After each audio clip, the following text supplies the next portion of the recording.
When I'm painting, I just get in the flow of it. Everything else disappears. You just never know what's going to happen. Letting it happen is part of the key. My name's Trudi Murray. I'm an artist and an illustrator.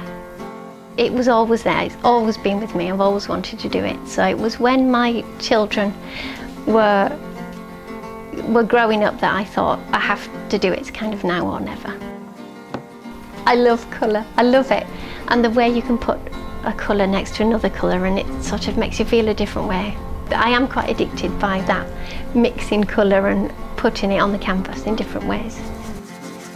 I do usually just have something that's inspiring me all the way along. It might just be a word. Recently it was the word moth.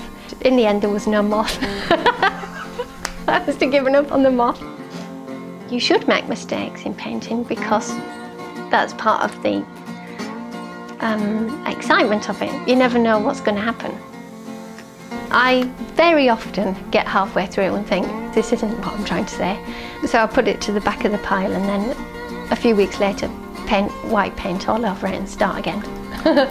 But actually that makes a better painting because the layers underneath give a texture and a richness that you can't get just on a blank canvas.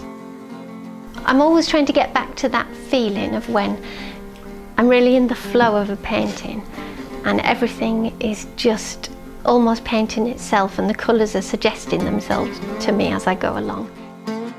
I am really quirky, in a quiet, kind of watchful way, so I quite like that it comes out in my work. All my paintings have got big eyes. I don't know why, I just can't help it. Not in a very precise or anatomical way, but just massive expressive eyes. So it has become what I do. They've all got big eyes. Can't always tell when a painting's finished, it's really hard to know. I guess I think I'm finished when I just don't want to paint on it anymore, but it's really hard to know. Sometimes even I've sold one and thought, oh, I'm not sure I've quite finished. I missed a bit. If you just put the paintbrush on the paper and just go for it, then it just evolves and then you really are painting.